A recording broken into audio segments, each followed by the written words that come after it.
पूज्य मालिक को कोटि कोटि प्रणाम और सभी भाई बहनों को सादर नमस्कार। आज का लेख है हमारा संसार के प्रति कर्तव्य है, जिसे हमारे पूज्य गुरुदेव पी राजगोपालाचारी जी ने लिखा है। और ये एक तरह का उन्होंने शायद लेक्चर दिया होगा तिरुप्पुर में 24 जुलाई 2011 को। इसमें ना उन्होंने अपने हर बात पर बाबूजी की बातों का जिक्र किया है। तो शुरू करते हैं।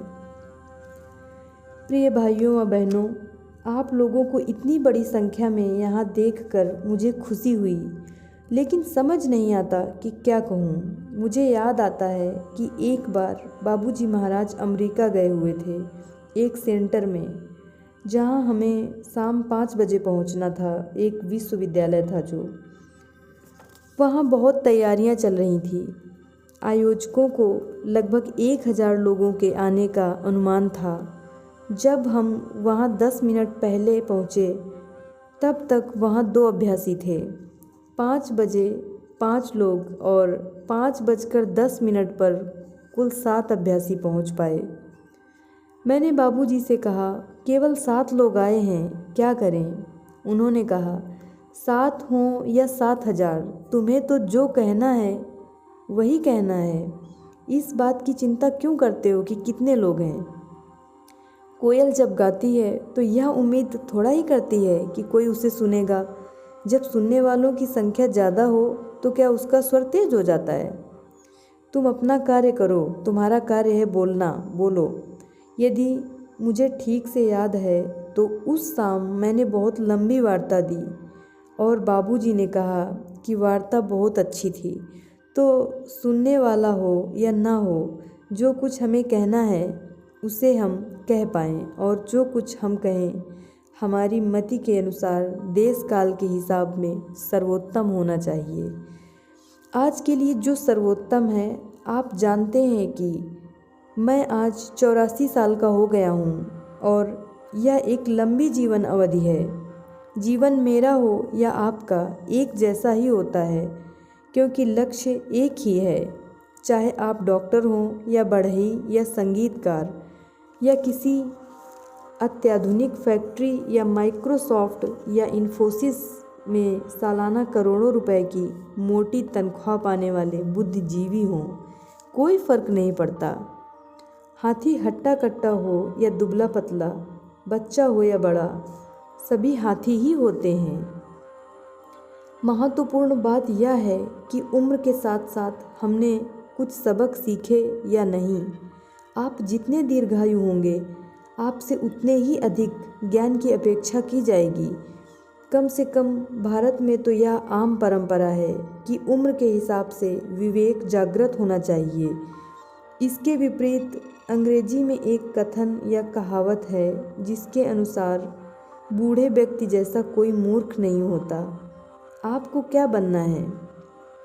आप तो जानते हैं कि उम्र बढ़ती जाती है, लेकिन दुर्भाग्यवश इसका हमारे साथ कोई सरोकार नहीं है। हम किसी प्रकार के श्रेय का दावा नहीं कर सकते हैं। गधे बूढ़े होते हैं, बंदर बूढ़े होते हैं, मनुष्य बूढ़े होते हैं। यदि मनुष्य ने जीवन का सबक नहीं सीखा तो बूढ़ा होने मात्र से उसमें कोई विशेष गुण नहीं आ जाते। संगीतकार ने अभी गाया, गुरु कृपा से हर पल नव प्रभात है। क्या हमारी प्रभात नव प्रभात बन पाती है, या हम हर प्रभात प्रलाप ही करते रहते हैं? क्यों जाग रहा हूँ मैं? आज क्या करूँगा? इतने वर्षों, शायद इतने जन्मों से समस्याओं से निजात नहीं पा सका। आज क्या खास बात होगी? फिर रोना धोना और भगवान को कोसना। क्यों मुझे यहाँ नरक में डाल दिया? मुझे हमेशा याद आता है जब बाबूजी कहते थे, भगवान ने हमें अपने बच्चे मानव बनाया है। कोई भी पिता यह नहीं देखना चाहता कि उसका बेटा घुटनों के बल दया की भीख मांगता हुआ आए। वह तो चाहेगा कि उसका बेटा गर्व से सीना चौड़ा करते हुए सिर उठाकर आए और कहे, मैं यहाँ हूँ, मैं आपका बेटा हूँ। लेकिन आध्यात्मिकता की प्राचीन परंपराओं का धनी या महान भारतीय प्रायद्वीप भ्रष्ट हो चुका है। आज के बूढ़े लोग सबसे अधिक भ्रष्ट हैं। युवाओं से उम्मीद की जा सकती है। बच्चा जितना छोटा होता है उससे उतनी ही अधिक उम्मीद होती है। युवा जन साहस और दृढ़ता से उत्सुकता के साथ जीवन का मुकाबला करते हैं, लेकिन बूढ़े लोगों को तो यह आभास ही नहीं रहता कि जीवन का क्या मूल्य है, क्योंकि कुल मिलाकर उन्होंने जीवन व्यर्थ गंवा दिया है। आप दीर्घायु हैं, उतना ही अधिक आपने धन अर्जित किया है, उतना ही अधिक आप भ्रष्ट हुए हैं और समाज में गंदगी फैलाई है, पर्यावरण को प्रदूषित किया है तथा कुल मिलाकर दुनिया का कबाड़ा किया है। इसके विपरीत बाबूजी महाराज ने कहा था, जब आप संसार से विदा हों तब उसे आप कम से कम उतना साफ सुथरा तो अवश्य छोड़ें जितना वह आपके जन्म के समय था, परंतु आप उससे भी अच्छा कर दुनिया को पहले से बेहतर छोड़ने का प्रयास करें। क्या हम दुनिया के प्रति रत्ती भर भी सचेत हैं? क्या पर्यावरण प्रदूषण, वन संरक्षण, शहरों को हरा भरा बनाने की मुहिम का कोई अर्थ है? क्या हम उसे जरा भी महत्व देते हैं? क्या उनके बारे में चर्चा करने वाले लोगों में इस विषय को लेकर कोई गंभीरता है? क्योंकि अगली सुबह आप पाते हैं कि किसी नए उद्योग के लिए सैकड़ों एकड़ भूमि साफ की जा रही है। आपने अखबारों में देखा होगा कि दिल्ली के पास उत्तर प्रदेश के नोएडा में सरकार द्वारा अधिग्रहित समस्त भूमि किसानों को लौटानी पड़ेगी। मुझे बड़ी खुशी हुई कि चलो मुख्यमंत्री जी जमीन हड़पने, पर्यावरण प्रदूषण, डकैतियों आदि की हकीकत के प्रति सचेत हो रही है। लेकिन दिल्ली से एक दोस्त ने फ़ोन करके मुझे बताया, साहब यह सब चुनावी पैंतरेबाजी है। अगले वर्ष उत्तर प्रदेश विधानसभा के चुनाव होने हैं, इसलिए यह वोट पाने का हथकंडा है। इस देश में हर चीज़ वोट पाने के लिए है। यदि तिरुपुर में स्वच्छ जल, मल जल शोधन के लिए कुछ सुविधाएं जुटाई जा रही हैं, तो सरकार आपके हित के लिए नहीं जुटा रही, बल्कि इसमें उनके स्वार्थ जुड़े हैं। लेकिन इसका दोषी कौन है? क्योंकि हम भी तो वही काम कर रहे हैं। हम में से यहाँ कौन ऐसा है जो स्वयं के लिए नहीं बल्कि दूसरों के लिए कुछ करता हो? क्या आज भी हम अपना घर साफ करके कूड़ा गली में नहीं फेंकते? क्या आज भी हम अपने बच्चों को गली में शौच नहीं करवाते? क्या आज भी हम गलियों में सिगरेट, अखबार आदि नहीं फेंकते, थूकते नहीं हैं? हरे भरे पर्यावरण को लेकर हो रही इतनी परिचर्चाओं के बाद भी क्या हम पेड़ नहीं काट रहे, अपनी नदियों को प्रदूषित नहीं कर रहे हैं? आपको ज्ञात होगा कि हमारे वेदों के अनेक खंड हैं जिनमें कहा गया है कि अच्छे मनुष्य को पर्यावरण की देखभाल करनी चाहिए, उसे पेड़ नहीं काटने चाहिए, पेड़ों की पूजा करनी चाहिए, क्योंकि पेड़ों के बिना ऑक्सीजन नहीं होगा, वातावरण की सफाई नहीं होगी। पेड़ ईंधन के लिए नहीं है, पेड़ उस वातावरण की सफाई के लिए हैं जिसे हम प्रत्येक सांस के साथ कार्बन डाइऑक्साइड छोड़कर प्रदूषित करते हैं। हम प्रदूषण फैलाते हैं, लेकिन बड़ी बड़ी डींगे मारते हैं कि मनुष्य विकास के शिखर पर है। वह शिखर पर नहीं बल्कि विकास का शिकार जरूर है। कल मैं शेरों पर एक फीचर फिल्म देख रहा था जिसमें दिखाया गया था कि किस प्रकार से वे लुप्त होते जा रहे हैं। उनका अस्तित्व खतरे में है, प्रत्येक चीज़ उनके विपरीत है। वन्य जीवों को शिकारियों से बहुत खतरा है और वे लोग क्या करते हैं? यदि वे एक एक हाथी दांत को लाखों डॉलर में बेचते रहेंगे तब तक उन्हें कोई परवाह नहीं होगी, भले ही धरती पर अंतिम हाथी भी ना बचे। कहाँ है सामाजिकता का भाव? और हम प्रेम के बारे में बड़ी बड़ी बातें कर रहे हैं। कभी कभी मुझे ऐसा नहीं कहना चाहिए, क्योंकि भारत को महान माना जाता है, मेरा भारत महान, भारत माता की जय। लेकिन जब हमने अखबारों में पढ़ा कि महिलाओं के लिए भारत चौथा सबसे अधिक खतरनाक देश है।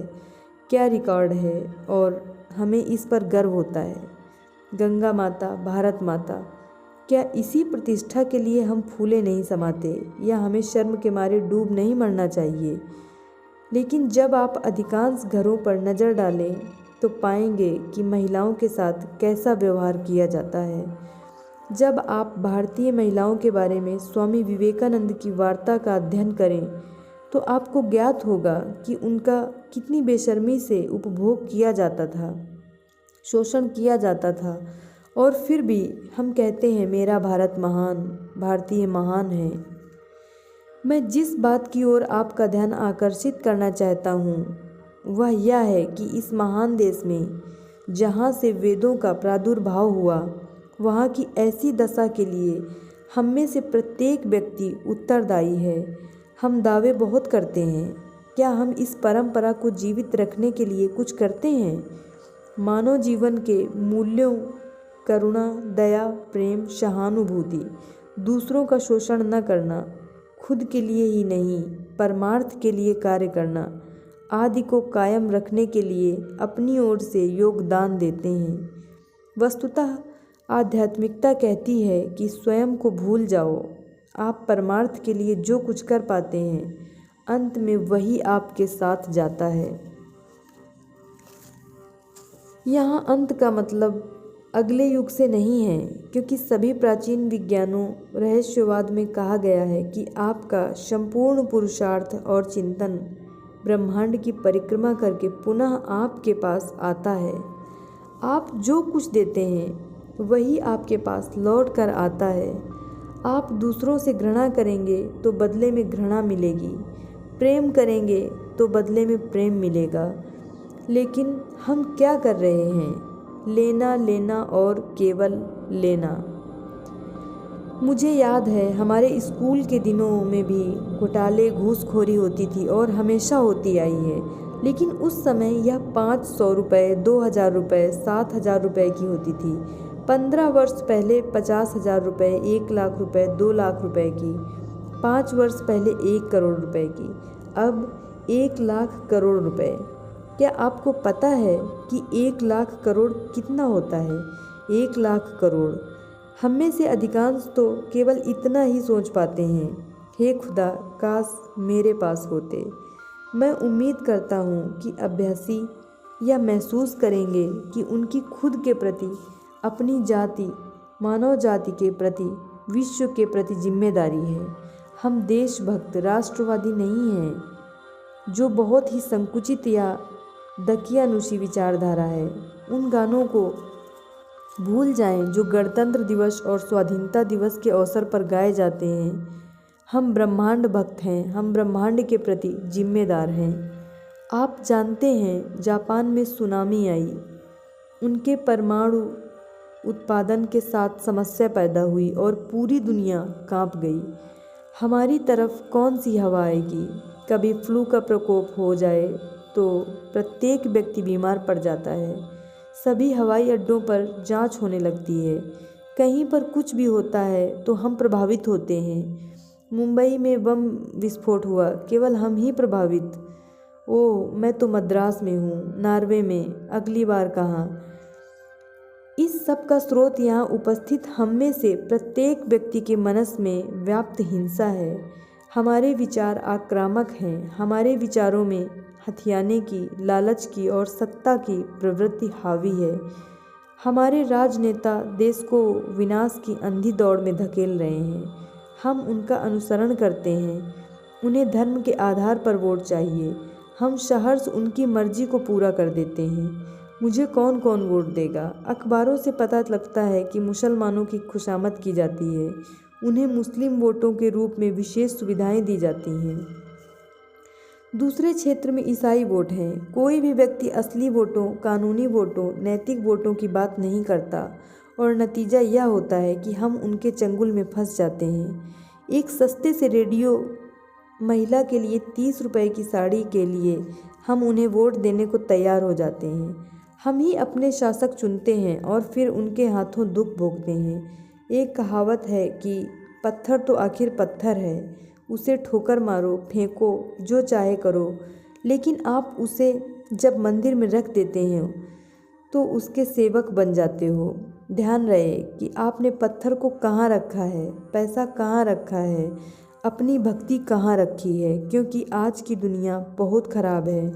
कल की दुनिया कैसी होगी? आज से 5 वर्षों के बाद क्या होगा? आपके बच्चे हैं, पोते पोतियां हैं, बच्चे युवक बनते हैं और आपके सामने बुढ़ापा खड़ा है, लेकिन आप में सच्चाई कहने का साहस नहीं है। आज दुनिया जैसी भी है उसे मैंने बनाया है। मेरे बेटे, तुम तो कम से कम ऐसा मत करो, हम ऐसा कभी नहीं कहते। तो यहाँ उपस्थित हम में से अधिकांश लोगों के लिए आध्यात्मिकता व्यर्थ की चीज़ है। हम मौज करने आते हैं, संगीत का आनंद लेते हैं, भोजन का स्वाद लेते हैं। हम में से कितने गंभीर जिज्ञासु हैं? बाबूजी महाराज कहा करते थे 2 या 3। उन दिनों में 5000 की सभा में से सिर्फ 2 या 3। मैं उसी आंकड़े को लागू नहीं कर सकता। क्या मैं कह सकता हूँ कि यहाँ 10% अर्थात कम से कम 5000 सच्चे अभ्यासी हैं? क्या आप मुझे बता सकते हैं? मैंने ऐसा दुनिया भर में कहीं नहीं पाया, चाहे मैं अमेरिका में हूँ या यूरोप में। हमारे अंदर यह कहने की ईमानदार तो आज भी है। मैं दावा नहीं कर सकता, कृपया मेरी सहायता करें। प्रतिवर्ष हम संदेश देते हैं, लेख लिखते हैं, पुस्तकें प्रकाशित करवाते हैं, उनका विमोचन समारोह रखते हैं, लेकिन यहाँ दिल में कितना जाता है? क्या हम ये उपदेश, जैसा कि लोगों का कहना है, मेरी आवाज़ सुनने के लिए ही सुनते हैं? यदि दिल में न उतरे तो मेरी आवाज़ का क्या महत्व है? और आप जो कहें उससे आपका बेटा सहमत ना हो, आपका पड़ोसी आप पर पत्थर फेंके, आप कुछ कहें और आपकी सरकार आपकी पेंशन बंद कर दे, तो आपकी आवाज़ का भी क्या महत्व है? क्या ऐसा नहीं हो रहा? ज़मीनें हथियाना, मार काट आदि सब का और क्या मतलब है? तो भाइयों और बहनों, अपने कानों तथा आँखों के प्रयोग को लेकर सावधान रहें। वेदों में वर्णन है, ब्रह्मांड में जहाँ जहाँ से शुभ विचार मिले उन्हें ही ग्रहण करें। मेरी आँखें केवल उत्तम चीज़ों का ही दर्शन करें, मेरे कान केवल सत्य ही सुने। यदि आप वर्तमान को नहीं सुन सकते तो कम से कम अतीत को सुने, क्योंकि अतीत को न सुनने का ही परिणाम तो वर्तमान है। और देखिए हम कहाँ पहुँच गए हैं, और यदि आज भी आप उसी पथ का अनुसरण करते रहे तो कल ही कोई मुझे अनुशासन के बारे में एक कहानी सुना रहा था कि किस प्रकार एक देश में जब सेनाओं की प्रमुख टुकड़ी की भर्ती की जाती है, उनकी आंखों पर पट्टी बांधी जाती है, उन्हें कई चक्कर लगवाए जाते हैं ताकि उन्हें दिशाओं का बोध न रहे, और उसके बाद उन्हें आदेश दिया जाता है आगे बढ़ो। एक क्षण में उन्हें कहा जाता है रुको, और यदि वे नहीं रुकते तो पट्टी खोलने पर पाते हैं वे खत्म हैं। सबसे सरल चीज़ है आज्ञा पालन। जो कहा जाए करो, अपने दिमाग का उपयोग न करो, क्योंकि जैसा कि मैं अपने कुछ दोस्तों से कहा करता हूँ, आपके दिमाग में तो गोबर भरा है, जो धर्म, समाज, परिवारों के भ्रष्टाचार द्वारा वर्षों से वहाँ जमा पड़ा है। तो वहाँ क्या रखा जाना चाहिए? परिवर्तन करने के लिए बहुत देर हो चुकी है। तो मैं क्या कर सकता हूँ? अपने दिल की बात सुने और यह कहें यह झूठ है, यह भ्रष्ट करने वाली चीज़ है, यह मुझे गुमराह कर रहा है, मुझे अपने दिल का अनुसरण करना चाहिए, यह सरल है। तो यदि आप सभी भक्त हैं तो कम से कम अपनी आत्मा के भक्त बनिए। सुनो, आपको ज्ञात होगा वैदिक ज्ञान के अनुसार 3 सोपान होते हैं, श्रवण, मनन और निधिध्यासन। जो सुना है उस पर विचार करो और सत्य को अपनाओ। जैसे हम भोजन करते हैं, हम खाते हैं, पचाते हैं, और जो पचाते हैं उसे रखते हैं, शेष सब कूड़ा होता है। क्या हम कभी इस प्रक्रिया से गुजरते हैं, या आप सभी लोग अभी योजना ही बना रहे हैं? मेरा हवाई जहाज़ 4 बजे है, मेरी ट्रेन 2:20 पर है। यह व्यक्ति तो बोलता ही जा रहा है, उसे तो आशीर्वाद के केवल 2-4 शब्द ही कहने थे। देखो तो हमें क्या मिला है। बाबूजी ने कहा था, मीठी दवा जैसी कोई चीज़ नहीं होती। आप उस पर चीनी चढ़ा सकते हैं, लेकिन दवा स्वयं में कड़वी ही हुआ करती है। सत्य भी एक औषध है, वह कड़वा होता है, लेकिन हम उसे चाशनी में नहीं डुबो सकते, क्योंकि उसका कोई अर्थ नहीं रह जाता। अतः सबसे कड़वे सच का सामना करने के लिए कृपया तैयार रहें, जो केवल अंतर्मन की गहराई से ही निकलता है। सायंकाल के सफाई के दौरान क्या आप अपना अवलोकन करते हैं? जब आप सोने जा रहे हैं और रात्रि की प्रार्थना करते समय बाबूजी के कथनों पर मनन करते हैं, उन्हीं गलतियों को न दोहराने का दृढ़ निश्चय करें। क्या आप ऐसा करते हैं, या आप मात्र कहते हैं, हे नाथ, तू ही वास्तविक ध्येय है, नींद का खर्राटा लगाते हुए?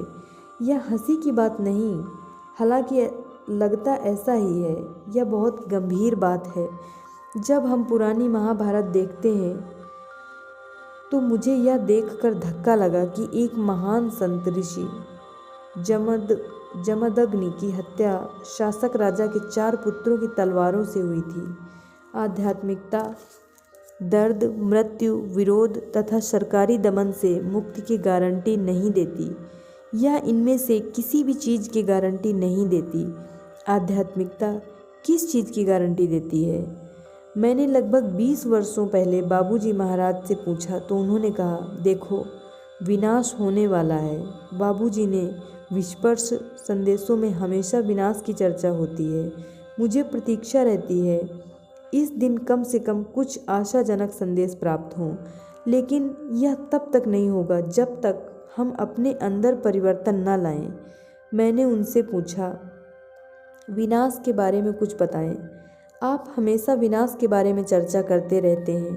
तब उन्होंने कहा, हाँ, और वे प्रसन्न होकर हंसने लगे। उन्होंने कहा, वह तो होना ही है। मैंने कहा, बाबूजी, जो सच्चे अभ्यासी हैं और आपके प्रति समर्पित हैं, उनका क्या होगा? उन्होंने उत्तर दिया, जब विनाश होगा तो प्रत्येक व्यक्ति को पीड़ा सहनी पड़ेगी। मैंने कहा, तो फिर अभ्यासी बनने का क्या फ़ायदा है? उन्होंने कहा, इतना सा फ़र्क है, जो अभ्यासी हैं वे ऊपर जाएंगे तथा अन्य लोग नीचे जाएंगे। तो आप लोग यह निश्चित जाने कि विनाश तो होगा ही। धरती पर कोई ताकत नहीं है जो उसे रोक सके। पाश्चात्य जगत और जापान के सभी तकनीकी प्रतिभाशाली मिलकर सुनामी को नहीं रोक पाए। अखबारों में सुनामी की पूर्व चेतावनी के बारे में जो कुछ पढ़ते हैं, उससे गुमराह होने की ज़रूरत नहीं है। ऐसा कोई व्यवस्था अस्तित्व में नहीं है। जब प्रकृति की शक्तियाँ जागृत होती हैं, तब पक्षियों और चींटियों तक को एहसास हो जाता है, लेकिन मनुष्य को क्यों नहीं होता?